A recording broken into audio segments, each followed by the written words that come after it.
Eh bien salut à tous, j'espère que vous allez bien. On se retrouve aujourd'hui dans une toute nouvelle vidéo et nous allons parler de deux faits d'actualité dont un remonte à quelques temps déjà, au moins un mois et demi. Malheureusement, j'ai pas pu le faire avant. Donc c'est pour cette raison que j'ai ajouté un deuxième un peu plus récent, parce qu'en fait cette vidéo va parler de restauration d'église. Pour l'un, un généreux don, et pour l'autre, l'abnégation d'un maire qui a patienté pendant plus de 8 ans. Voilà, donc on se retrouve aujourd'hui dans cette toute nouvelle vidéo, et nous allons parler de générosité et de restauration d'église. Car comme vous le savez aujourd'hui, en France, notre patrimoine tombe en ruine.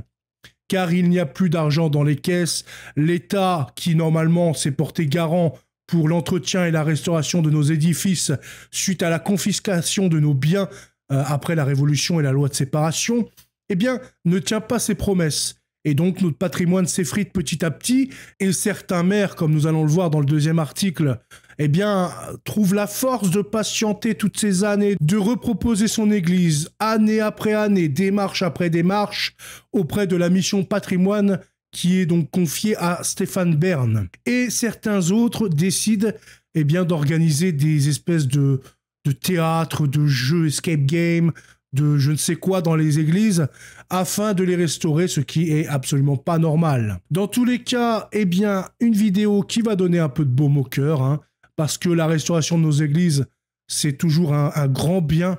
On peut voir que ce patrimoine, doit être préservé. Mais aujourd'hui, c'est cette dame qui venait prier ici la Vierge Marie. Et c'est dans un petit village normand d'Escoville qui va recevoir 4 fois son budget en héritage, c'est-à-dire 2 millions d'euros qui vont arriver dans les caisses de la commune, avec notamment quand même 2 conditions de la part de cette mécène. Le petit village d'Escoville et ses 850 habitants n'en reviennent toujours pas. Ils viennent d'apprendre qu'une femme de 88 ans qui était décédée en juillet dernier et qui ne vivait pas sur place a légué tout son patrimoine à la commune. Un don total de 2 millions d'euros. J'ai reçu un mail du notaire me priant de me rendre à son étude. J'y suis allé avec ma secrétaire et ma première adjointe, sans savoir du tout ce qui nous attendait. Très vite, il nous a dit que la commune était seule destinataire du testament d'une dame qui avait des biens. Et là, il a commencé à nous dresser la liste des biens en question. Des comptes bancaires, des assurances-vie, et puis 1, 2, 3, 10 maisons. Ça a été un véritable choc. Je n'arrivais même plus à faire les comptes. On se regardait sans comprendre ce qui nous tombait dessus. Le maire du village normand d'Escoville dans le Calvados, Christophe Cliquet, n'oubliera donc jamais ce jour où il a compris peu à peu que sa commune de 850 habitants, située à 11 km au nord-est de Caen, recevait d'un seul coup 2 millions d'euros, soit 4 fois son budget annuel. Respectez ce cadeau du ciel. Elle vivait donc non loin de là, à Mondeville. Mais elle venait de temps en temps prier la Vierge à l'église et se recueillir sur les 3 tombes de ses proches au cimetière. Je la croisais de temps en temps sans la connaître. C'était une femme très élégante, très vive, qui avait longtemps tenu un hôtel-restaurant près de Caen. C'est ce qu'avait poursuivi le maire. En échange de son don exceptionnel, elle a notamment posé 2 conditions.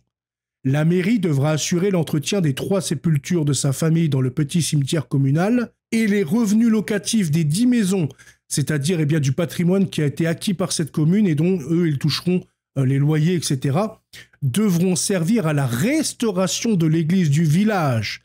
Donc grâce à ce généreux don, grâce à ce patrimoine qui va fluctuer, etc., ça va permettre de restaurer cette petite église de village. Ça se substitue en gros à l'État, alors que c'est l'État qui devrait remplir ce devoir. Mais il faut, grâce à Dieu et grâce à la Sainte Vierge, des bonnes âmes comme ça, généreuses, pour aider le patrimoine et l'Église catholique. Nous avons immédiatement décidé d'engager ces travaux. Nous allons faire un emprunt et les revenus des maisons rembourseront cet emprunt. Comme ça, on est sûr que, même si les équipes municipales changent, la volonté de la défunte sera toujours respectée, et assure le maire. Et ça, c'est extrêmement important. Parce que quand une défunte ou un défunt fait un testament, c'est quelque chose qui est vu aux yeux de Dieu. Il faut le respecter, ce testament. Il faut respecter la volonté du défunt. Si elle a écrit qu'il faut restaurer l'église, il va falloir. Parce que ceux qui n'ont pas respecté cette volonté et qui, de facto, permettent à cette âme généreuse de recevoir son salaire à sa mort, au jugement particulier, eh bien le Seigneur attendra que cette volonté soit faite jusqu'à la fin pour lui offrir ses bienfaits. Et donc, elle, ça peut la bloquer d'un côté à sa mort. Elle peut être au purgatoire le temps que cette affaire soit réglée. Et ceux qui n'ont pas fait la volonté comme elle l'a demandé le paieront également très cher. Deuxième point, eh bien, c'est qu'il a raison, ce maire, de faire un prêt comme ça. Eh bien, la commune est engagée dans quelque chose. Elle ne peut pas faire machine arrière. Et si, par exemple, des élus clairement anticléricaux, anti-église, etc., arrivent au pouvoir dans la mairie, eh bien, ils ne pourront interférer sur la volonté de la défunte. Donc, le maire a très bien agi. Pour le reste, un parc végétalisé est en cours d'aménagement. Ça va nous permettre de le financer plus vite. Et on a d'ores et déjà prévu de donner à ce site le nom de cette donatrice. Et donc, il parle d'un cadeau du ciel. Et c'est exactement le bon terme. C'est un cadeau du ciel. Et il faut donc en faire bon usage. Maintenant, nous allons voir, eh bien, ce maire qui a tenu bon pendant 8 ans, a proposé tous les ans son église pour les missions du patrimoine de Stéphane Bern. Enfin, il reçoit un chèque de 100 000 € pour restaurer son église près de Carcassonne. Vous pouvez voir donc le maire très fier, avec peut-être sa secrétaire ou je ne sais quoi, aux côtés eh bien, de ce chèque du patrimoine de 100 000 € qui va permettre la restauration de cet édifice. L'église du village va donc pouvoir bénéficier de travaux de rénovation. Le jeudi fin février, Marie-Jeanne Jaffre, déléguée départementale de la Fondation du patrimoine, était impatiemment attendue dans la petite salle de la mairie. Non pas tel un messie, mais plutôt tel un troubadour portant la bonne nouvelle. La patience paie, mais il aura fallu 8 années de travail et de pérégrination pour le maire et les habitants veillant au chevet de leur église Notre-Dame de la Lauze. Marie-Jeanne Jaffre rencontrait le maire pour la première fois en 2017. Puis chaque année, l'église fut proposée auprès de la mission patrimoine confiée à Stéphane Bern et déployée par la Fondation du patrimoine. Durant 7 ans, la déception fut au rendez-vous, mais jamais la volonté ne faiblit. Le 15 avril 2019, la France et le monde sont accablés devant les flammes qui ravagent Notre-Dame de Paris. De nombreuses voix se sont élevées pour alerter sur l'état des édifices religieux. Sur les 50 000 édifices religieux en France, 40 000 appartiennent aux communes, dont 75% de villages de moins de 3 000 habitants. À l'occasion des Journées européennes du patrimoine, le président de la République lance une collecte nationale pour la conservation du patrimoine immobilier religieux des petites communes. Cette collecte bénéficie d'une réduction d'impôt de 75% au lieu de 66%.